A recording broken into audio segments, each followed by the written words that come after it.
Welcome to the Open Book Podcast. I'm Krystel. I'm Steph. And I'm Bree. And together we're your hosts, bringing you all things books, deep dives, theory spirals, and never-ending TBRs. Every week we're cracking open new reads, revisiting old favourites, and spiralling down rabbit holes of fan theories, character analysis, and chaotic book talk. Whether you're here for the romance, the heartbreak, the plot twists, trope lists, or the unhinged debates about who we'd die for or rank higher, there's always room for you in our book club. So grab your coffee, your annotated copy, and get comfy. Because this is the Open Book Podcast.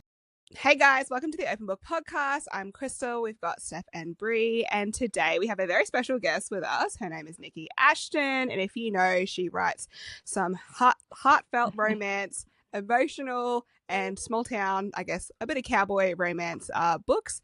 We are going to have a chat to her about her recent series, Silver Peak series. If you haven't read it, we've got a new book coming out next month, I believe. It's called The Sapphire Ocean.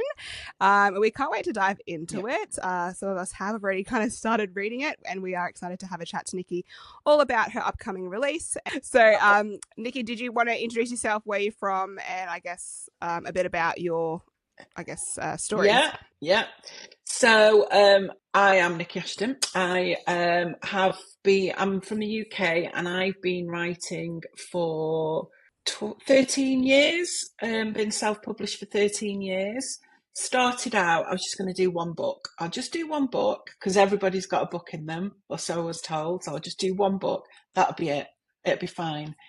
And that book was written about 25 years ago, and it sat in a cupboard. Those are the days where you didn't have Kindles, and everything had to be printed off, and you girls probably weren't even born, or, you're probably quite small, and, and there was me tapping away in my little bedroom. So I wrote this book, put it in a cupboard for 10 years. And then the job that I was doing at the time, I had to go to a literary agent and do some work with them, some training.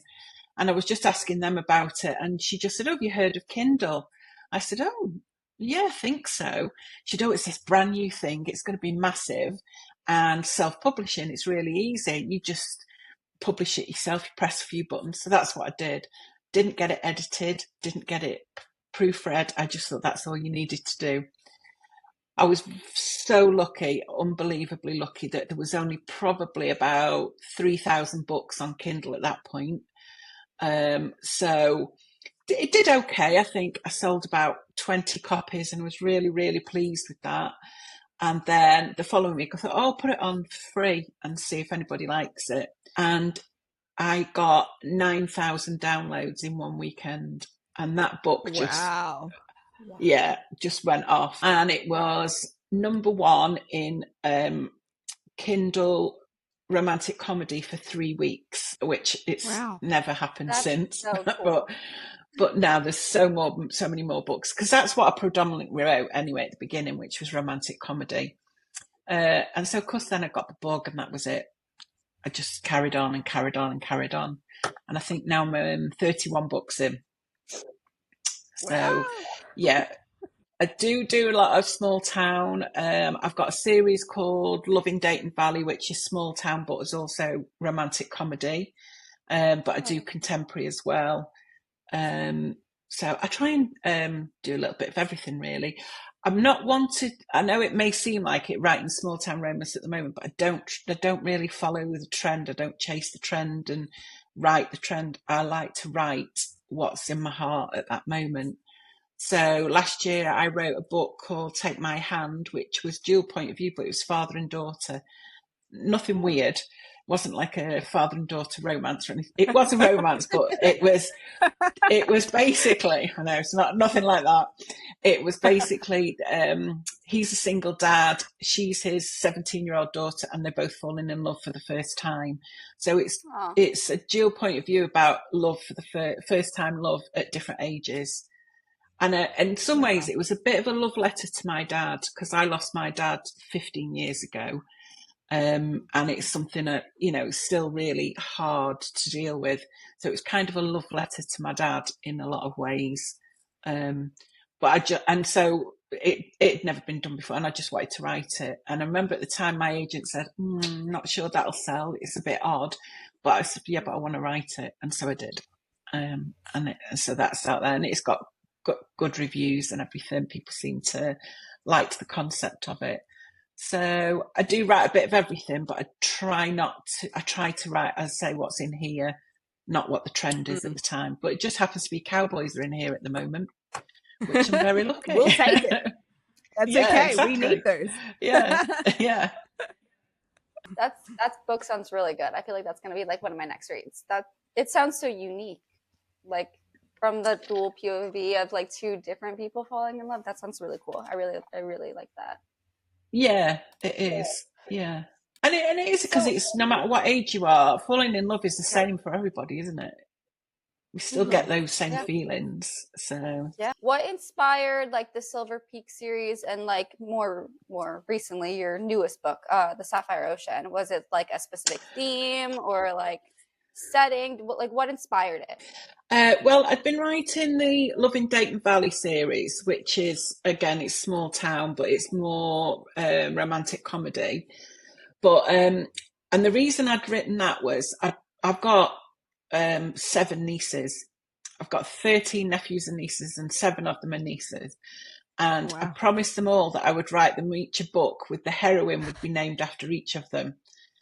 So I've got one more to do. I love that. So I've got one more to do. And it's my niece Lily, and her book, it's the last one in the Dayton Valley series, and I just wasn't feeling it. And I felt really bad because all the other girls had one. And she kept saying to me, but when's my book coming out? When's my book coming out? I said, yeah, but I'm just not feeling it, Lily. I'm feeling the small town thing, but not the comedy. It's just not there at the moment. So she was a bit disappointed. So that's when I thought, well, I could write a small town, call the heroine Lily, and then go from there. And it just went from there, really. And then I think I'd been watching Sweet Magnolias, the usual thing, Sweet Magnolias, Virgin River. And I was watching all of those things, and I was just thinking, oh, yeah, I could write something like this. Perhaps not as good, but I could write something like this. And so that's what I thought. So that's why I then thought, I'm gonna create a universe. That's what I'm going to do. So this is why we've got 3 series set up. You should see my spreadsheet. It's incredible. A spreadsheet that links them all together. If you ever need a spreadsheet, just ask me. I'll do it for you. So it was those shows and promising Lily that I would write her a book, and I just didn't or hadn't. So that's why I started with it. And then, as I just said to you before, when we were chatting, I love a bunch of brothers. I love a bunch of men, and I thought I could do 3 brothers. So. And it just went on from there, really. I love that. So is each of the female main characters like inspired by your nieces, or do you have any male? No, not in this. No, not in this series. No. Okay. Dayton Valley is each of them, but not in this series. This series, I think this series, each and the next 2 series, I just decided I wanted to have some strong females to go with some men that have got strong values. They were a little bit broken, but they've got strong values. And I just wanted some strong females to, because, not all women are strong, not all men are strong. Some women are not weak, but, we've all got things that, perhaps we would do differently and change. And I just think everybody's got a little bit of something in them that, perhaps if we would do things differently. So I didn't want to make them perfect, because nobody's perfect. So they've all got little things in them that are, you think, oh, what have you done that for? But that's life. That's I think I wanted to make them realistic. I think that was it. And people have said to me, oh, Lily's too weak. But is she weak coming back, knowing the secret that she's got, and keeping it a secret and things like that? That's quite a strong thing to do, knowing that that secret could come out, and she's left the man behind that she loved more than anything. So it's just little flaws in people, I think, that I want. I do like to write people that have got flaws in them, but also there's that character. Everybody's got a character arc. Even we as normal human beings that actually exist, we've all got our own character arc. If you wrote your own life story down, you'd see your own character arc in there. Perhaps not as steep as the ones you get in books, but it is there. So, all the females are probably not your typical heroine in a lot of ways, although they are probably typical heroines nowadays, because I think now that is the thing, everybody wants to read about a strong female. So, gone are the days where the body, I don't know if you girls know about a series of books called Mills and Boon that we get over here in the UK. And they were from years ago. So like my granny would have read them, but they were proper, oh my God, I feel so faint. He's looked at me. And, those are the sort of heroines you got. And so I think obviously time has moved on and we're all very different now. So I believe in strong females, but I also think, we are all strong, but we've got flaws as well. So there are things that we do that perhaps are a little bit weak. Yeah, it wasn't just like a fluffy small town cowboy. Like there was depth to it, and there was more behind each of the characters. And then there was like crumbs for your next kind of couple, and you were kind of like trying to pick out like because I normally try to go in blind and like be like, I want to guess who the next couple's gonna be. Like, so going in being like, yep, Cassidy, I can feel it, and then Wilder, smells like I love that because like it's still surprising, even though like it's coming, but it's still surprising. Yeah. Well, it's getting them there, so you might have an idea that that's who it's going to be, but then you think, but how on earth? Yes, you're like, because obviously Lilac River, it's quite clear that Gunnar and Cassidy really don't like each other. So how are you going to get to a point where they fall in love, kind of thing? The Sapphire Ocean was probably my favorite in the was it series. Yeah, I loved Wilder. Why was that? Was that because of Wilder? Yeah, I was going to say, is it Wilder that makes that one your favorite? I mean, I don't want to spoil anything, but I think for me, like, when you have especially like a male main character that's pretty like, I don't want this, and like he changes his mind kind of, like I love that. Like I love when he like can meet like a female that like, I don't know, is just like it throws him for a loop. It's like you just like you know what I mean, like this is not what I had planned, like this was supposed to be something that completely different, and then now it's like I can't stop thinking about you. I love that. It's very like the yearning. I love that from like the male main character, and I just feel like you did that perfectly.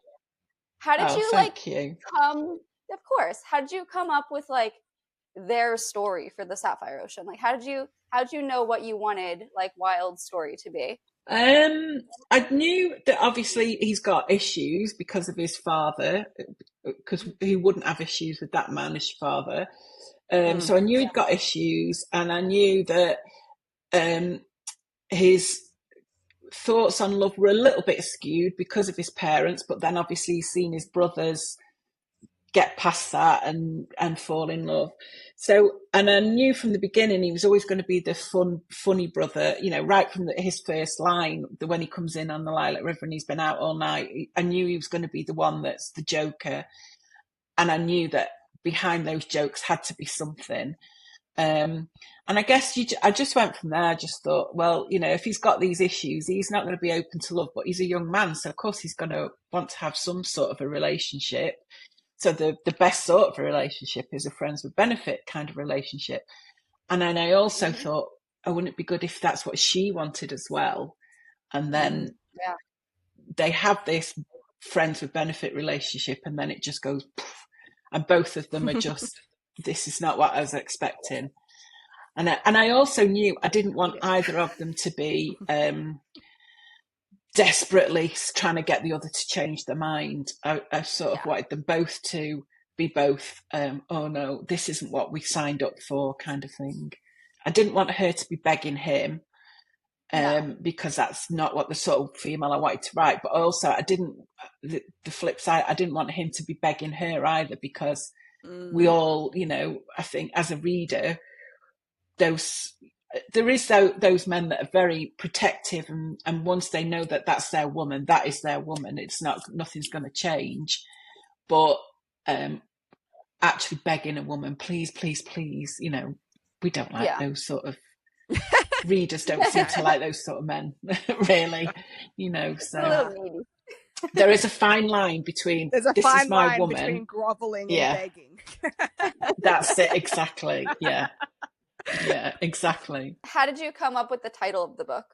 So it came from the first one, actually, because the Lilac River was obviously the lavender fields. And it's weird because I'd had that title in my head for ages and ages before I even thought about writing the book.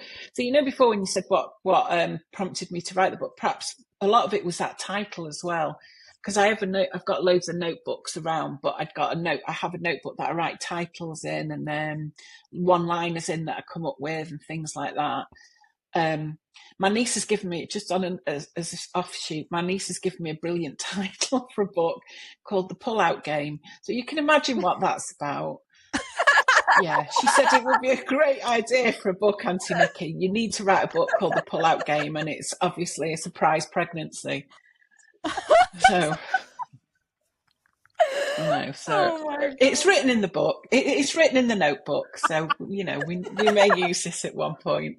Can't wait to pre-order that. Yeah, exactly. I think once I've finished these 3 series, I probably will come to a point where I think I need to do a little bit of humour now. So, it was the title I'd got written down for ages, and because it was the Lavender Fields, and then I thought, well, if I'm going to write 3 books, the titles all need to be sort of similar, you know, if it's going to be 3 in a series.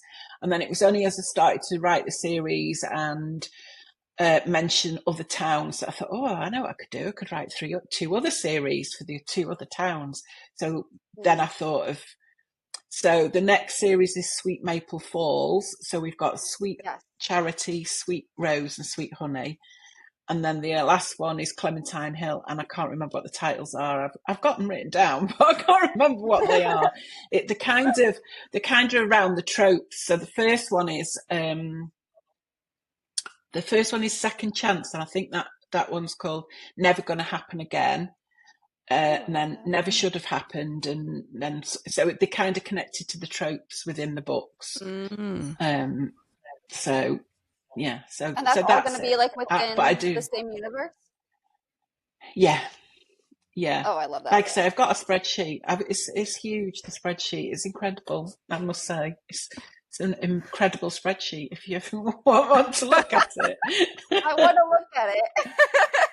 I love spreadsheets. So we love spreadsheets, and we love boards and sticky notes and mapping things and PowerPoints and deep diving. That is oh, you're my sort of people. You are my sort of people. I mean, obviously you've spoken to Chloe, and you know that's not Chloe at all. She's like totally the opposite end of the scale. Yeah. If I mention spreadsheets to her, she goes, oh. So, okay. So, and Pinterest as well. I just love a Pinterest board. Oh. Was there a scene in, I guess, in any of the books in the Silver Peak series, was there a scene that was like really difficult to write or like really emotional to write for you? Yeah. There is a scene in Emerald Waves that was really, it's 2 or 3 chapters, and it's around the barn, around the stables. So if you've read it, you know which part I mean. Without giving anything away, that was really difficult. And I must admit, when I wrote it, I did think, oh, should I do this? Because, you know, there are people out there that will say, no, I couldn't finish it. I have had a do not finish on that book when it got to that point, and they just couldn't finish it. So, yeah, and that was scary. But also because I really don't know an awful lot about horses either. So I had to make sure. It was quite scary writing about horses because I thought, I don't really know much about horses. You needed to make a Pinterest board on horses. Yeah, that's it. Yeah, so I had to be, and obviously I had to be sure. I did. My sister-in-law's got a horse, so I did speak to her quite a lot about it and what would happen if. Yeah, it was quite upsetting as well. But I think any scene where there's a lot of emotion involved, because as a writer, you put so much of that into yourself, you know, whether it's a scene about a grief, you know, anything at all that even if you've only experienced it secondhand. So in one of my series, The Last Chorus, it's about a rock band, and the first book he's lost his wife and his son. And so that was really quite difficult. It was really quite difficult to write off scene, off camera. He'd lost them, and it starts 12 months later. But when I was writing that book, one of my best friends, our best friend, he was at sort of end of life, and he passed away while I was writing that book.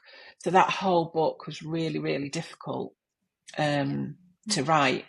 So I think it's whatever you're going through at the time, different scenes can be awkward and hard for you to write. But in The Emerald Waves, it was definitely that particular scene. And I think in the other books, it's just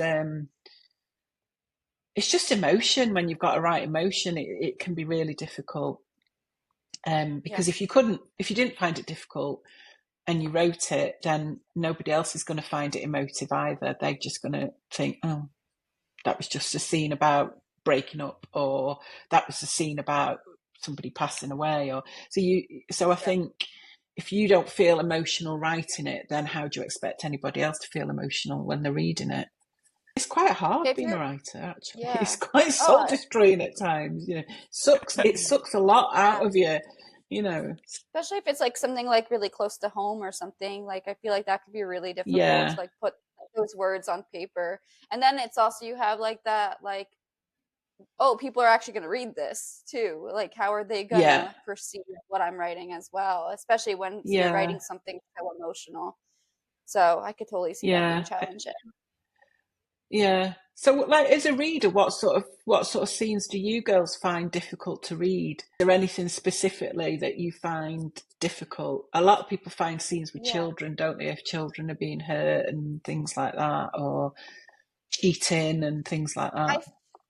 I feel like for me, like, as long as there's like a trigger, like warning of like some darker topics, like I normally do fairly well. I feel like for me emotionally, it's more so like the bad stuff in romance that like breaking up and like really heartful romances that really, really bother me.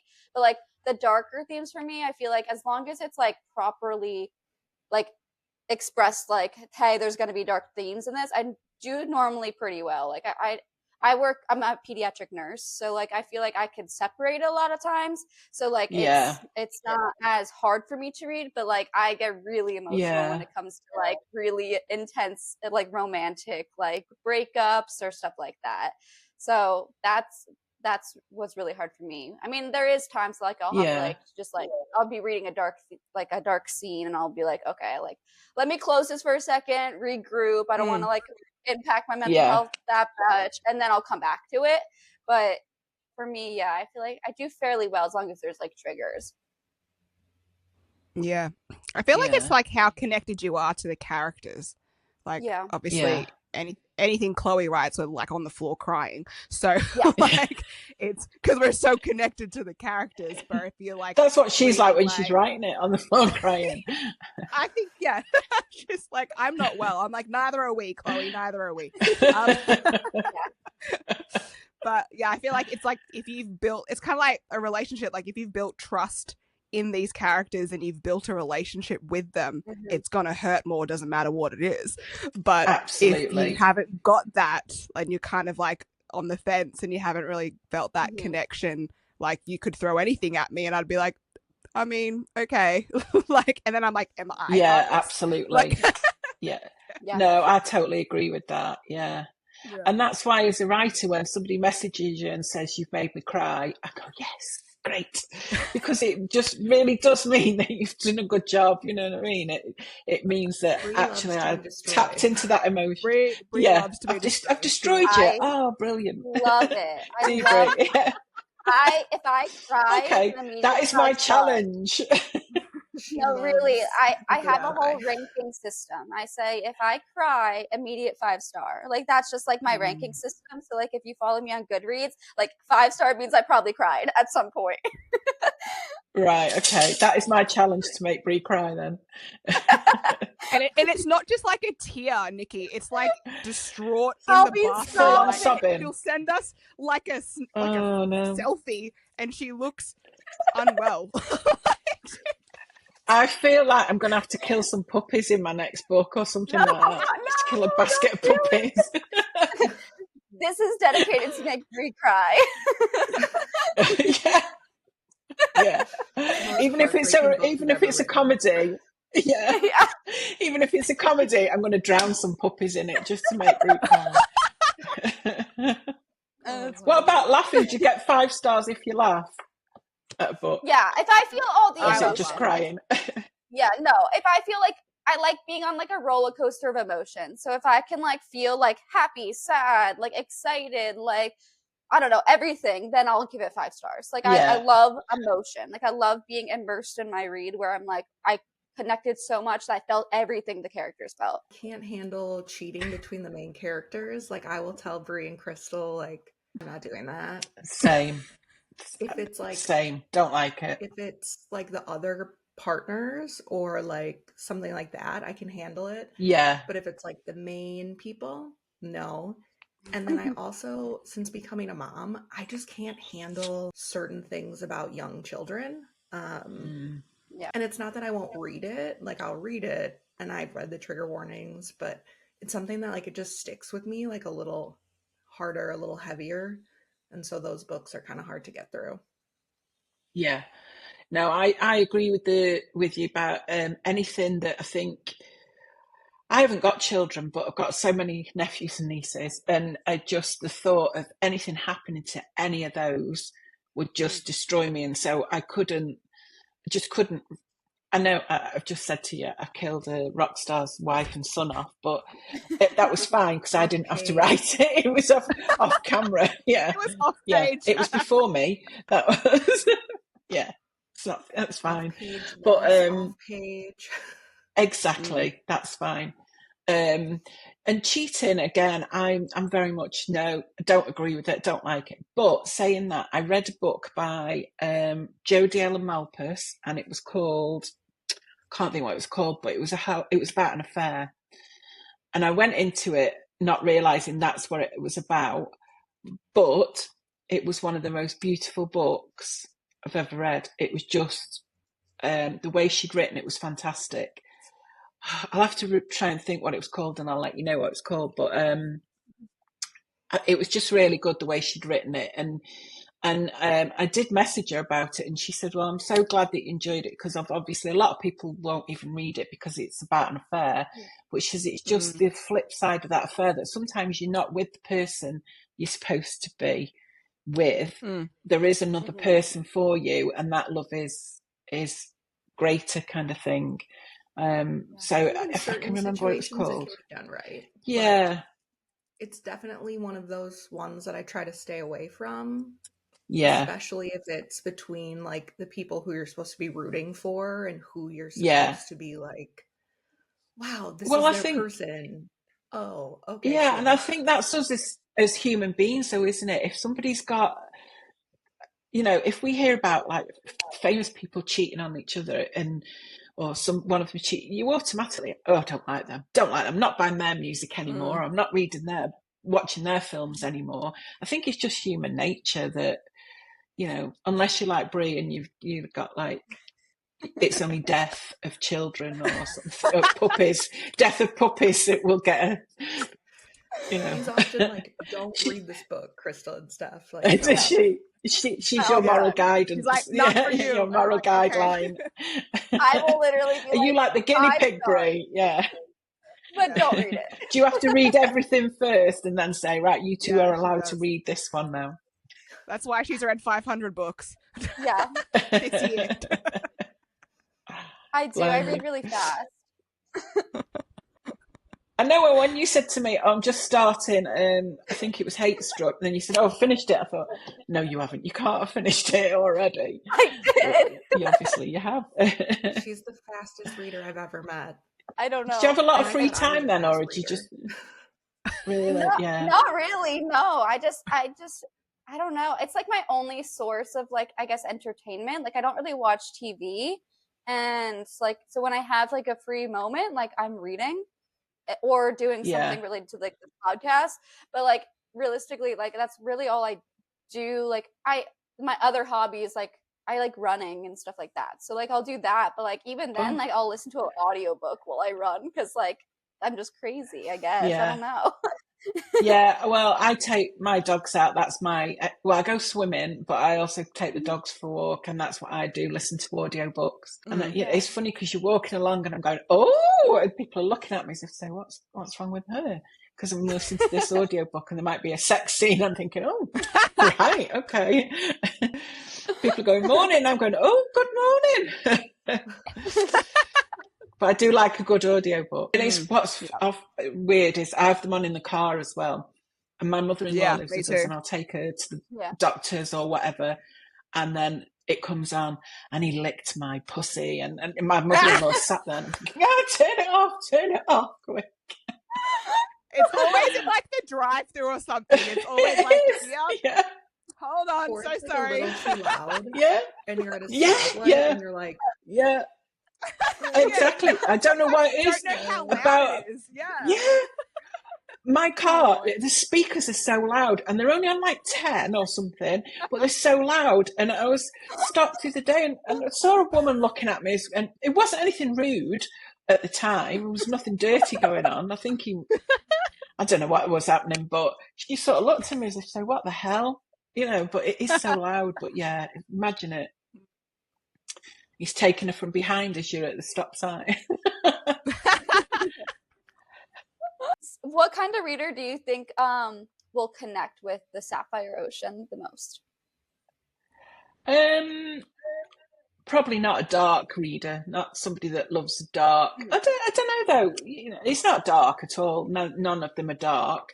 That's just not. I did think once, shall I try that? And because I used to do a little bit of concept work for a company, so you just come up with concepts, and then you have to expand. They would say, "Oh, can you just expand on each chapter?"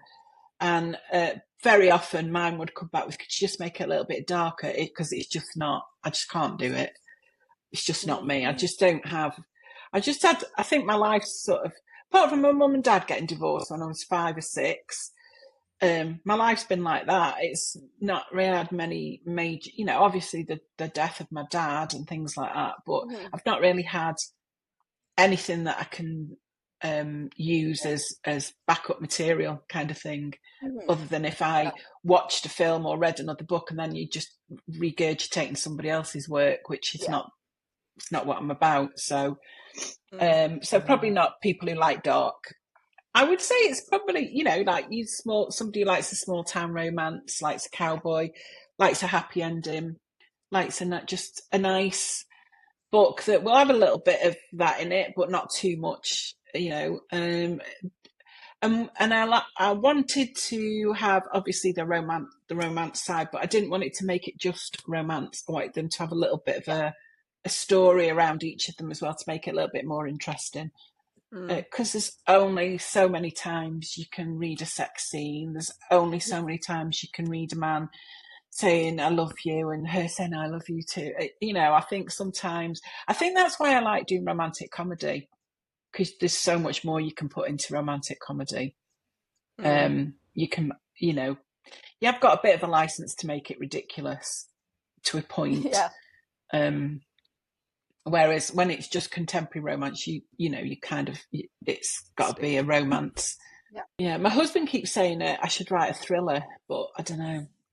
Because we watch stuff on TV. Well, we watch stuff on TV, and I get it all the time. I always say to him halfway through, I know who's done it.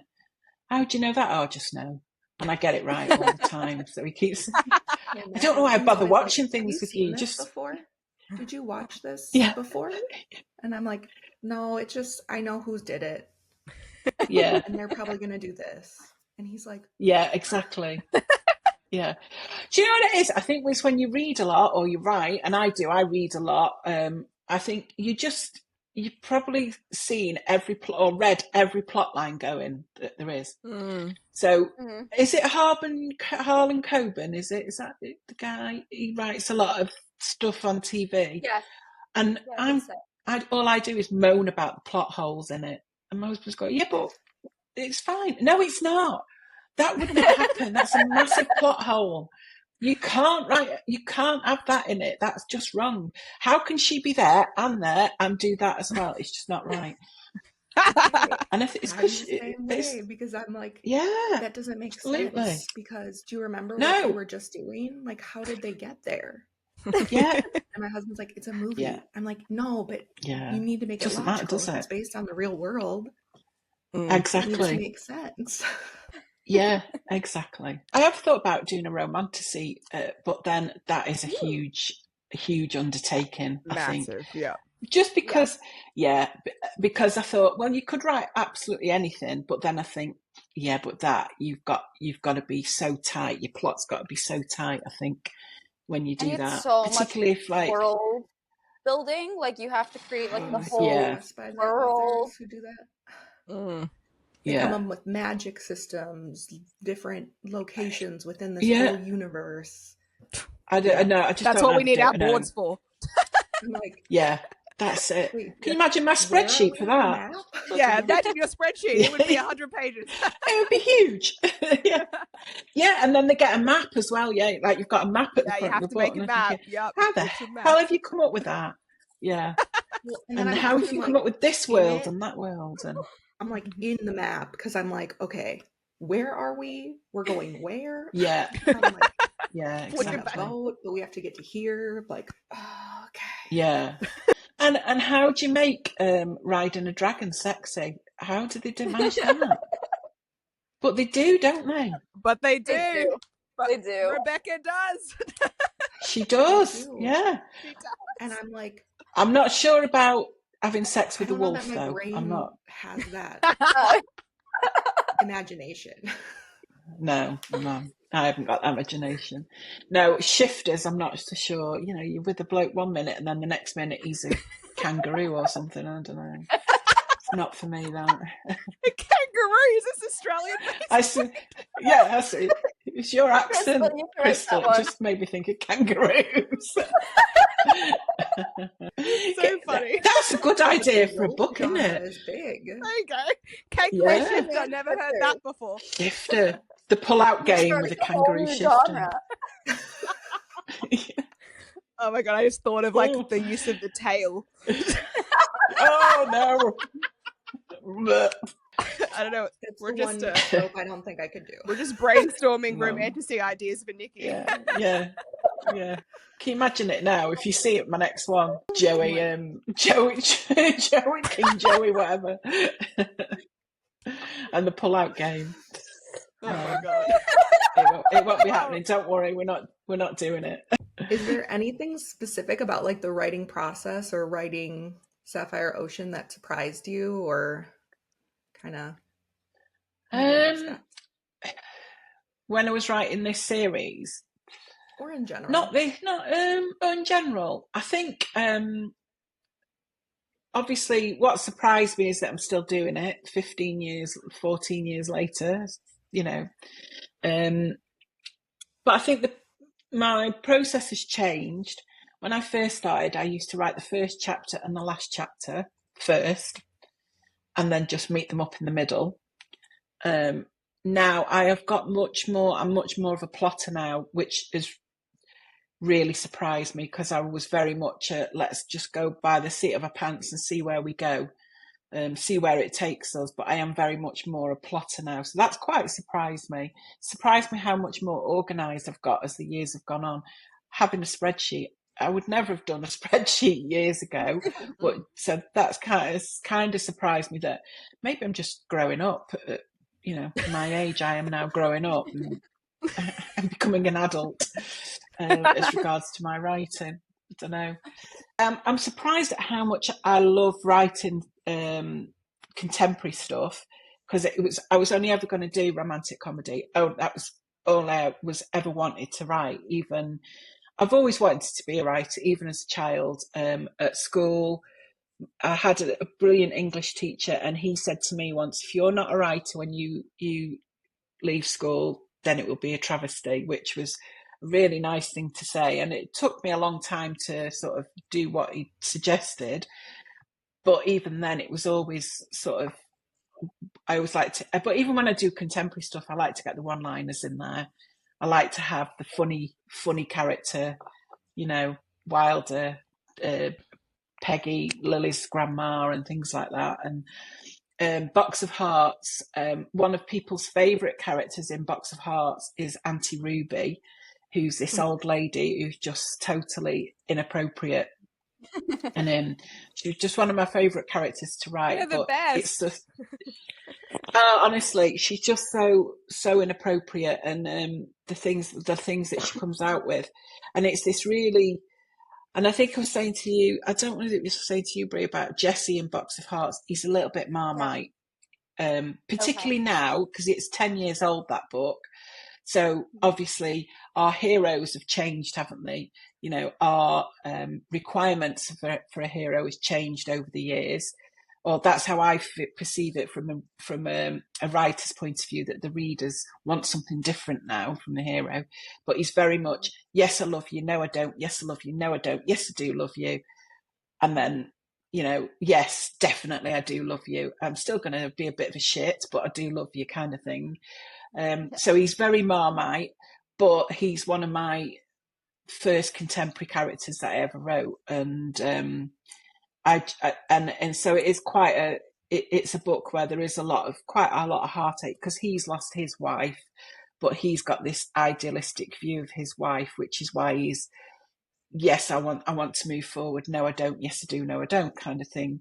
And then that you've got Auntie Ruby in the middle of it, who just tells him like it is, and sort of says to him, you know, stop dicking about and do right by the girl, kind of thing. But it's some of the other stuff she comes out with. So, and I think for me, that's what I like as well. I like to have you 1 minute heartbroken, but then laughing the next minute. You know, actually, I quite like to bring out those two emotions within seconds of each other, if possible.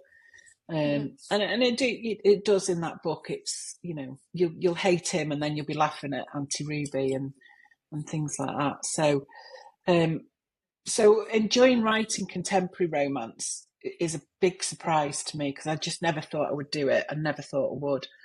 You never know. Shapeshifters, whatever they are, might be my next big surprise. Do you ever find it hard to get your like initial concept to the end?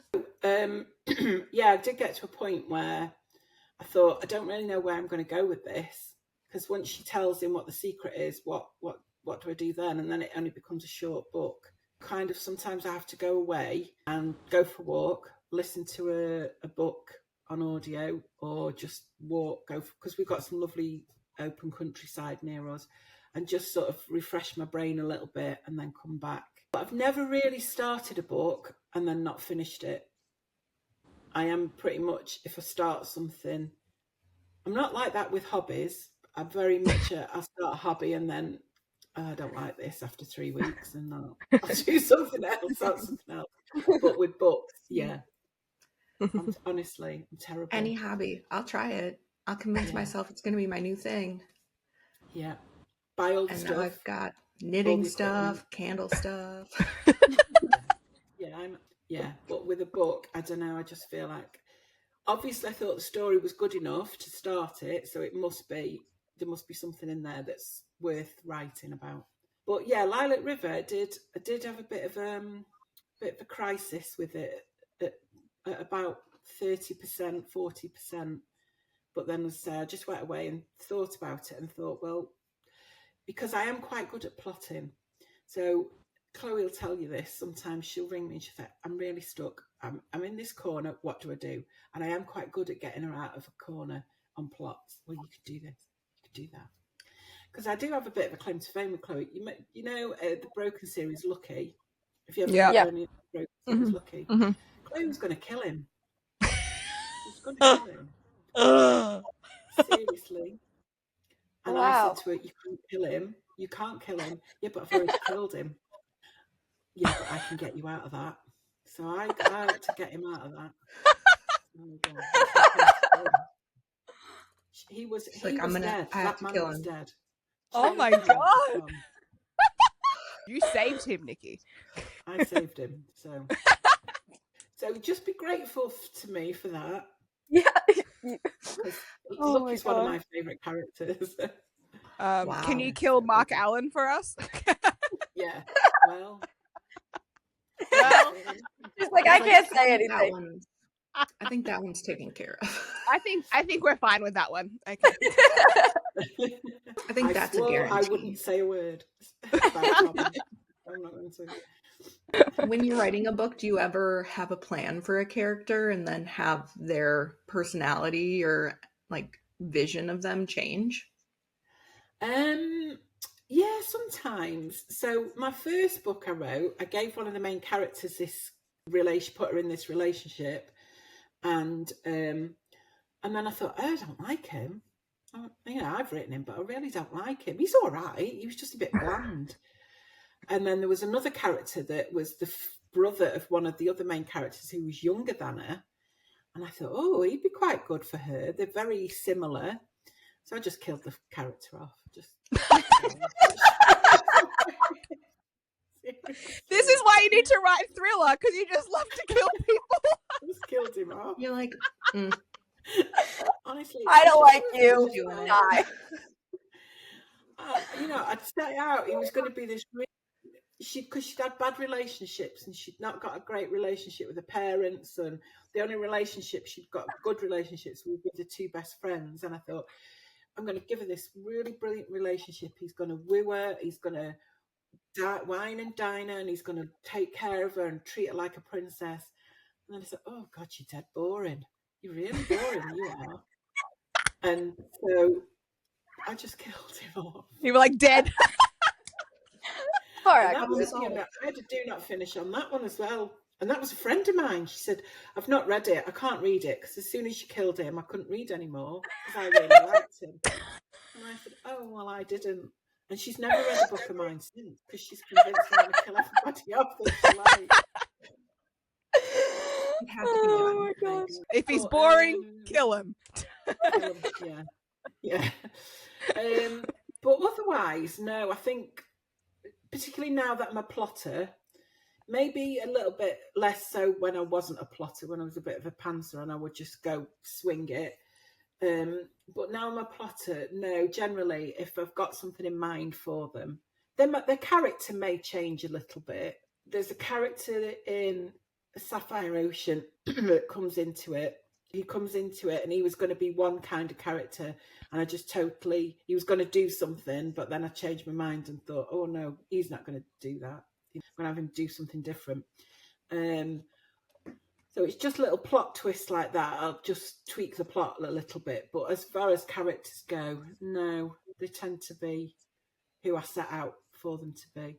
Yeah. I know you said that you use Pinterest. Did you create any specific like mood boards for Sapphire Ocean, or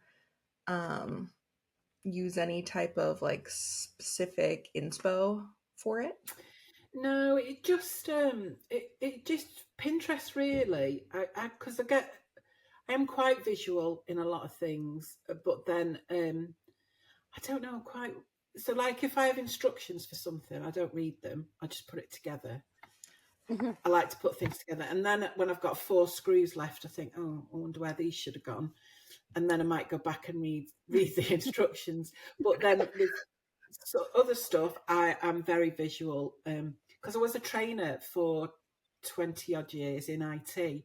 So some stuff that had to be visual, and then other stuff it was very much technical that you couldn't. And I think that's perhaps why I've got both sides of my brain work in that way. But generally it's Pinterest.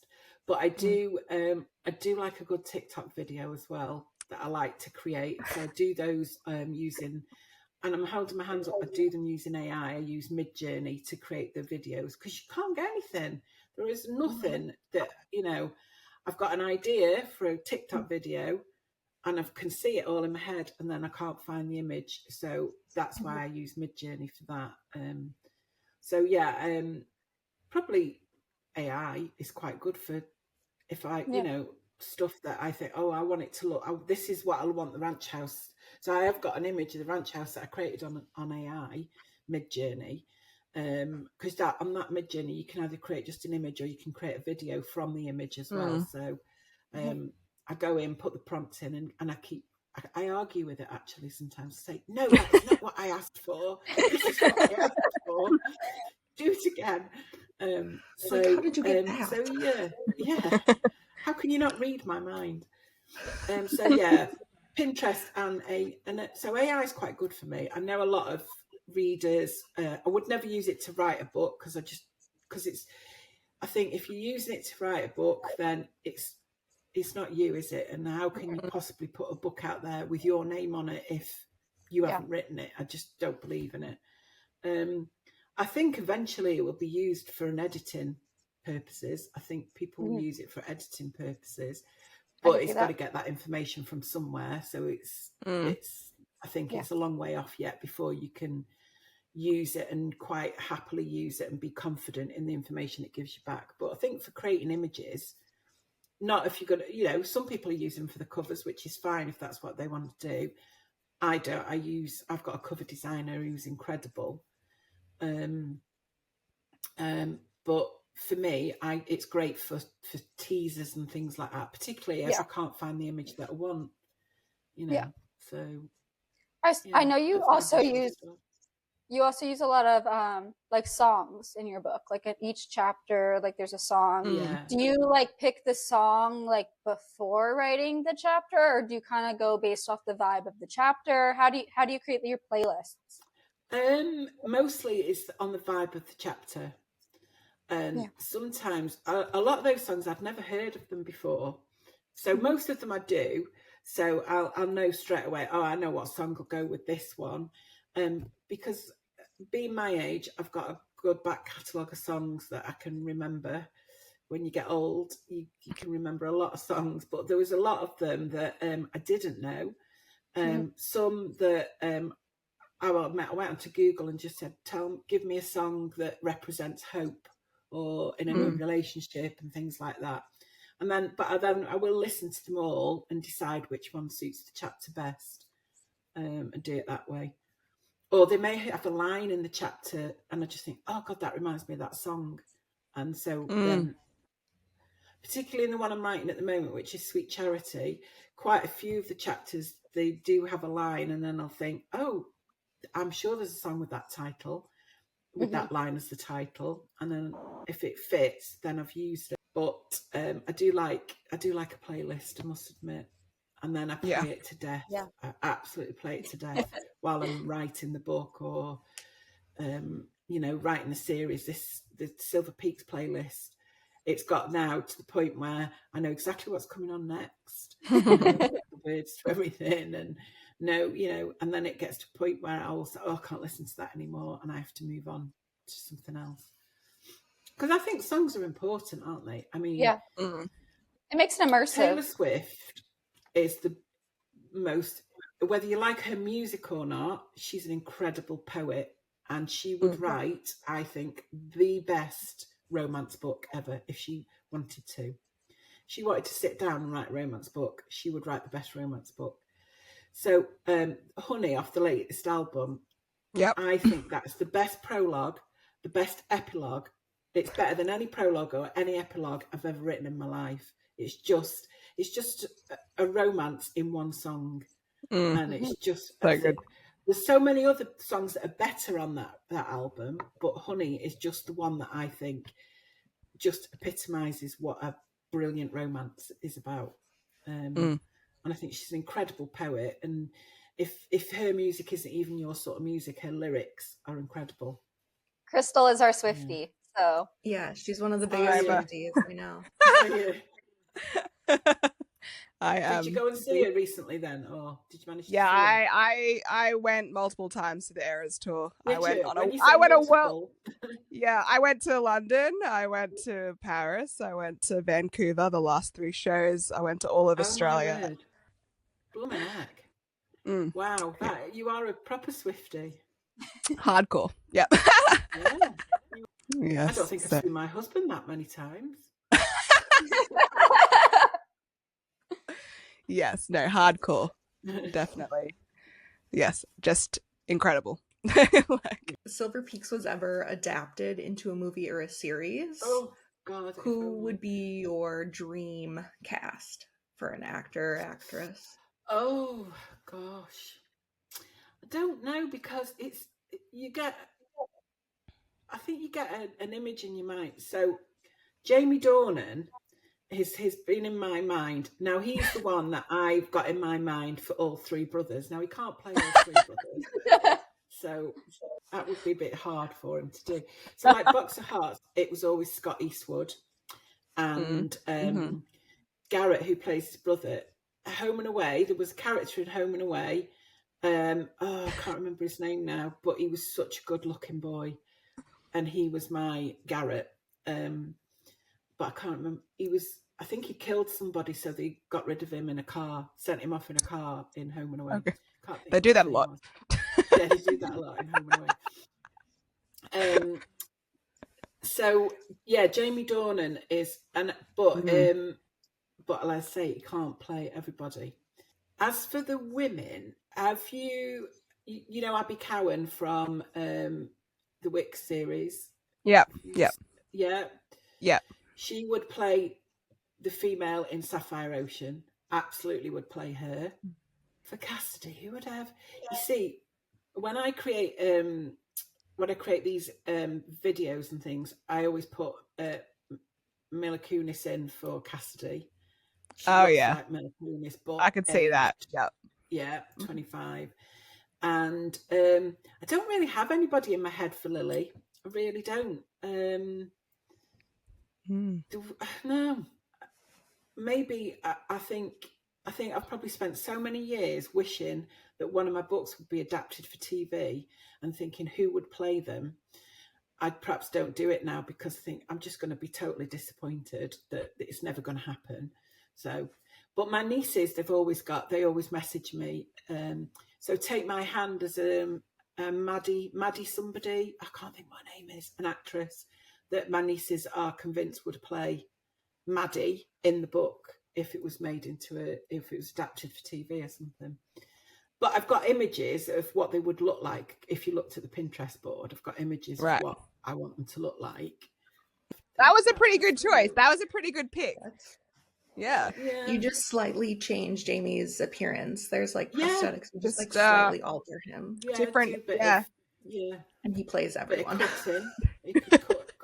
So we've kind of already talked about, I guess, inspiration from, I guess, your nieces and your nephews. Are there any other people in your life that inspire your stories, or authors or anything like that, favorite authors or anything that have inspired you to write certain stories?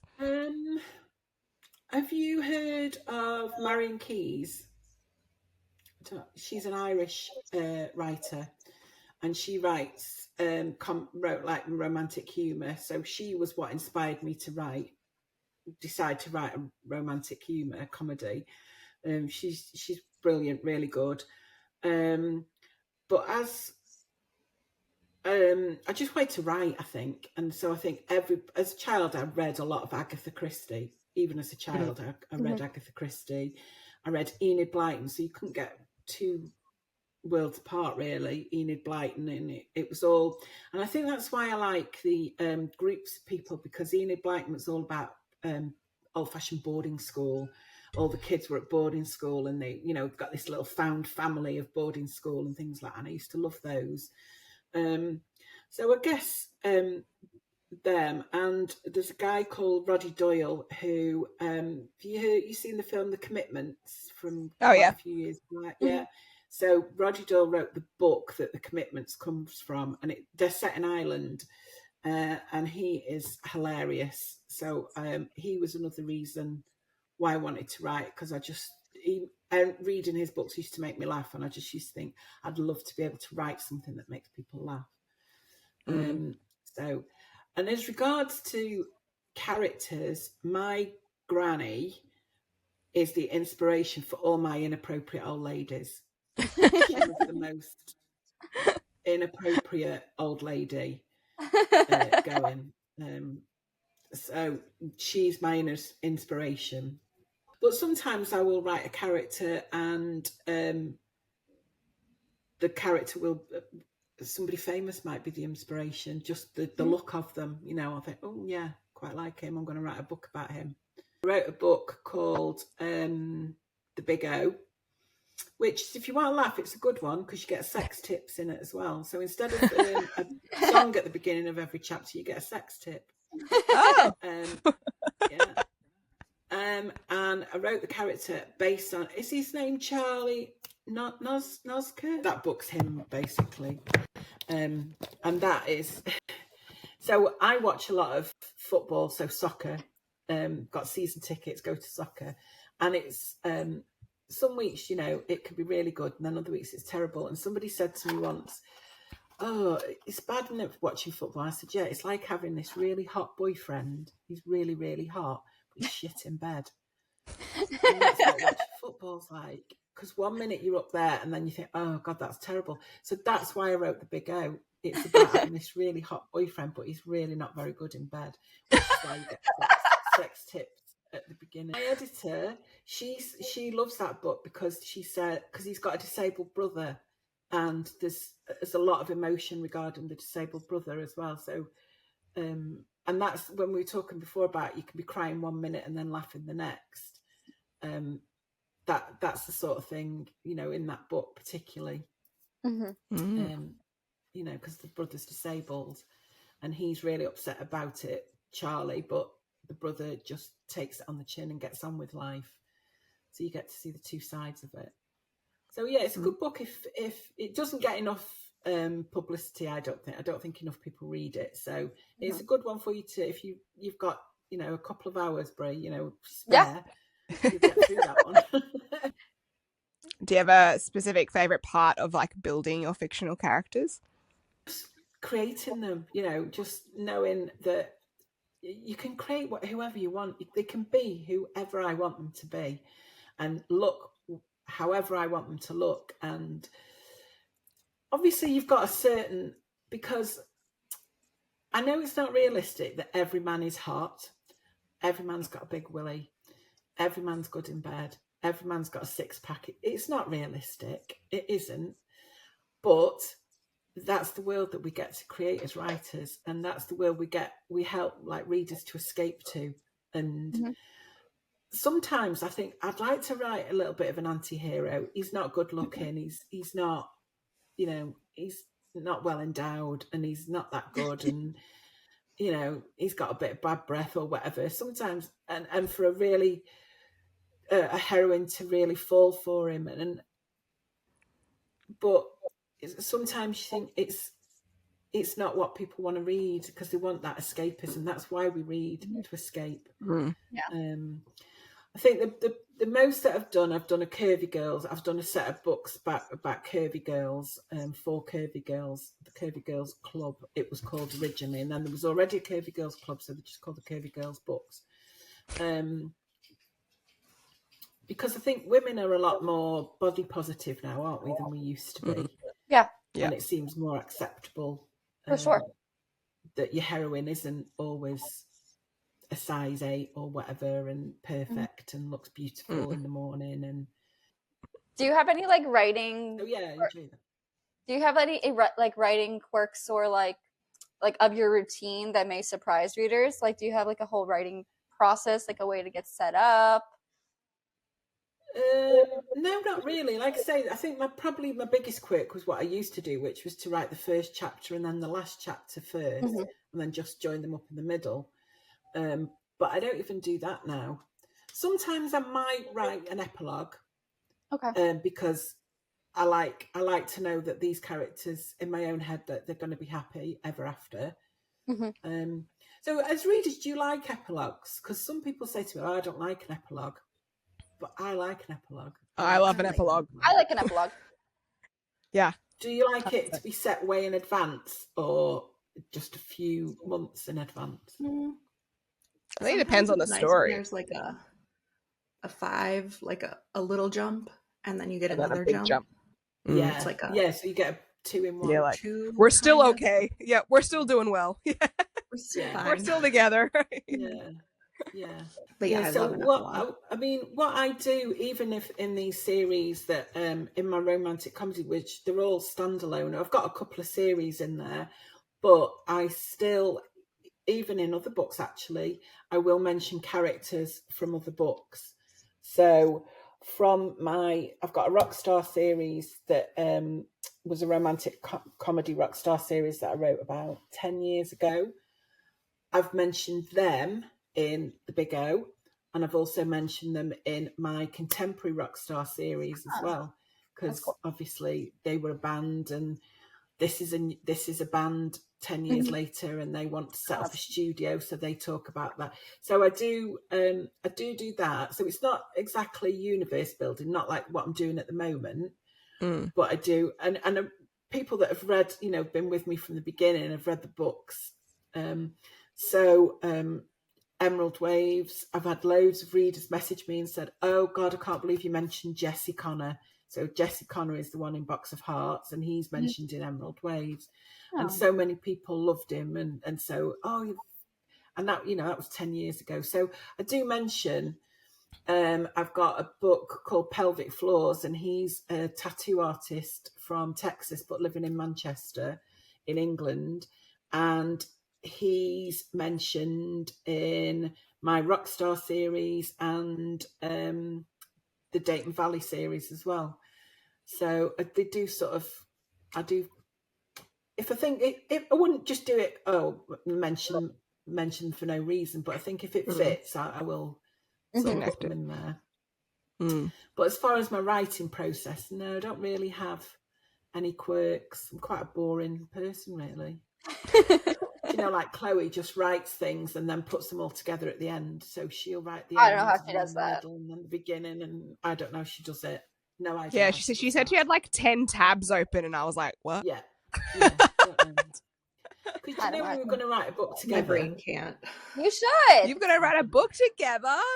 We were, yeah. Yeah, we've got a cover and everything. We've got a cover, we've got a name, we've got a plot.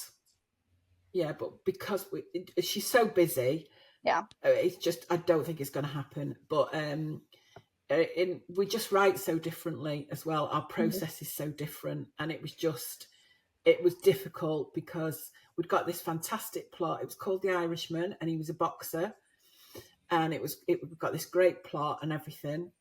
She was writing the female, I was writing the male, and we started, but it was just so difficult, because then Chloe would say, I'm just going to write this bit that's going to come. Yeah, but I don't know. I can't. She's like over here doing all this stuff, and you're like, but I'm still at the beginning. You're like, but we're back here. What are you talking about? Exactly. Yeah. So we parked it, and then she just got so busy. Now she's got Tommen and everything. So I've got even got a video of the guy shooting the cover for us. He shot a video for us and everything. What? And then we've never used. You have. Well, never say never. Well, she keeps saying to me, "You write it." But I don't know. Well, you've never not finished a book you started. So. Yeah, if you've started it, you've started, Nikki. You can't start now.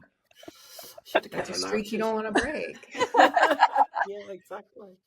And the people want Maybe it. I'll call it the polite game. We are the people. We've changed it. He's a boxer and he's pulling out. Yeah, that's it. I called the surprise pregnancy the pull-out game, and he's a boxer. Yeah, that's it. I love it. Perfect. But it's a guy on the cover. Do you still like guys on covers, or do you prefer the illustrated covers now? Because I'm quite interested in this, because do you pick up a book because of its cover? Yes. Or would you not pick up a book because of its cover?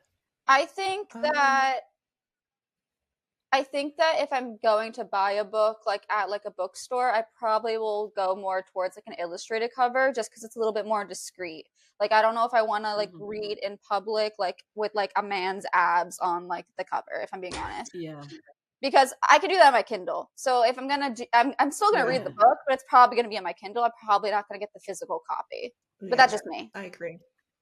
So and that's what I've kind of done with some covers. They've got discrete covers for the paperbacks, but yeah, they're not for the Kindle. yeah. Because like you say, it doesn't matter on a Kindle, does it? No. Really. No. I think if it's a subtle one, then it's fine. Like with a person, Yeah. It's just when they're like lounging, They're like shirt unbuttoned. I'm like, trousers undone. I can't. Or they're like staring into the camera. I'm like, I'm nervous, so I can't. Like scowling. And I also guess like like attractiveness is subjective too. So like if it's like a person like on the cover that you're not even like attracted to, then that's like, oh, I'm probably not gonna like the main, you know what I mean? God, yeah. I've seen some books that I'll read that and then you see the cover and there's this really manky man on it and I just think, no. Yeah. It really puts me off. Do you know like what that's what you think he looks like? Yeah, exactly. But do you know what else puts me off? If it's you're reading the book and he's blonde and she's brunette, and then you look at the cover and they both got black hair, or like she's blonde and he's brunette. That's not what you've said in here. I've got an author friend and she does that a lot, and I go mad at her for it. And, she's just so anal about it. No, I'm not. You can't tell me that he's got ginger hair and then give him black hair on the cover. Just, no. Or vice versa. No. It's inconsistent. It's not right. It's not. No. I get really annoyed. And even teasers as well. You know, you'll see people have done teasers and I ran my fingers through his hair and he's bald on the teaser. I wouldn't say it's OCD because it's not OCD. It's particular. I am particular about, and I wrote a book with a friend of mine, and continuity is huge. I get so annoyed, really annoyed. So I would write in my chapter that Cade's got a blue sweater on, and then she'd say, I rolled the sleeves up of my red shirt, and I'm thinking, that's not what I've written. You need to read what I've written. And I used to be correcting it all the time. And I've got a dog in it called Brody, and I would call him Brody, and she'd call it Broadster, and it used to piss me right off. I used to change it to Brody. That's not what his name is. His name's not Broadster, it's Brody. Just follow my lead. I'm the lead here. So continuity is a big thing for me. So if you ever read one of my books and the guy starts out with brown eyes and then he's got blue eyes halfway through, that's my bad. I'm really sorry about that. And we would pick that up. We'd be like, wait, this is wrong. Yeah. I've done it before, but that's what your proofreader's supposed to pick up, or your editor. But, you know, things do slip through. It's very rare that you read a book without any errors in it, I think. I think so too. Particularly if the proofreader has read it 2 or 3 times, because you know what it's supposed to say. And I also think as a reader, I'll read things and I read it and it's how I think it should be read. And then when I actually look at it, I think, oh God, no, they've made a mistake there. But sometimes I think your brain just tells you, doesn't it? That's what it's supposed to say. And so that's what it says. Yeah. What's your favorite part of being an author? Not having to get up and go out to work, really. That's a great part. That sounds great. It is a good part. Well, it's not lucrative for me, but just creating all these different, just using my imagination. I just love it. I work long days, I work long hours, and I just love it. And then coming up with the concepts for the covers with Lou, my cover designer, and just the whole concept of it, the whole process. I just love it. But I think just having an idea. My mum said this to me the other day. She said, I can have an idea about a story. She says, but I don't think I could ever write the story. I couldn't put it in, couldn't make the actual story from the idea. And so just being able to do that, really. And don't get me wrong, I know not every book I write is going to appeal to everybody. There's going to be some books that people will say, I can't understand why that's got 5 stars. And, you know, other people will say, why are you not giving that 5 stars? kind of thing. So you can't please everybody. Reading is and the world would be boring if we all like the same things anyway. I agree. Yeah. I agree with that. Reading's So, subjective. the whole Now we're gonna just do like a quick rapid fire, like fun questions, like whatever pops into your head first. Oh dear. They're just like, don't think about it, just answer. Okay, right, okay. Easy first. Coffee or tea? Right. Tea. Ideal writing weather? Raining. One book you wish you could read for the first time again? Oh, that's really difficult. Oh God, I don't know. Can't think of one. Oh, because everything I've read. Oh no. There's so many for me. Yeah, there is so many. Yeah, there's so many. Is there a romance trope you'd never write? Dark romance. Probably, but that's not a trope, is it? It could be. Oh no, stepdad. No. I've got two stepdads. No. Yeah, no. I don't love that either. I was listening to an audio book and it was brilliant. It was really good. And then she called him Daddy, and I can't. Honestly, some of the nicknames in books instantly make me go. They're getting wild. Why would you want to call the bloke that's doing you Daddy? Why would you? And then beach or mountains for a weekend getaway? Oh, mountains. Okay. This has been such a pleasure. Thank you so much for coming on, Nikki, and like sharing your story. Thank you for inviting me. Thank you for inviting me. I've really loved it. It's been such fun. It's been so much fun. Really and like we're gonna put all your links and everything in the show description, everything, so everyone can find your books. But if there's anything else you'd like to add, let us know. No, just that it will be my mission to make you cry. I will let you Bree's know. getting a dedication. It's going to say to Bree, I hope you cry. Yeah, this is for you, Bree. Poppy is sorry about it down a well. I'll send you a photo of me crying when it happens. Yeah. Okay, yeah, definitely. Yeah. That can go on your Pinterest board. Yeah. This is Bree crying on your Pinterest board. How good am I? But yeah, so thank you for coming on to the podcast. Thanks, guys, for listening. We'll put all of Nikki's links below. And if you haven't read it yet, Silver Peak series is definitely your next read. And we have, I guess, we'll put all her links below so you can grab and can they pre-order at the moment for December the 1st, but you can pre-order it. They can still pre-order. So you can pre-order Sapphire Ocean now, and the other two are currently available on Kindle Unlimited, which is always so good. Awesome. Well, thanks for listening, guys, and we'll see you soon. Okay, bye. Bye. Thanks, ladies. Bye now.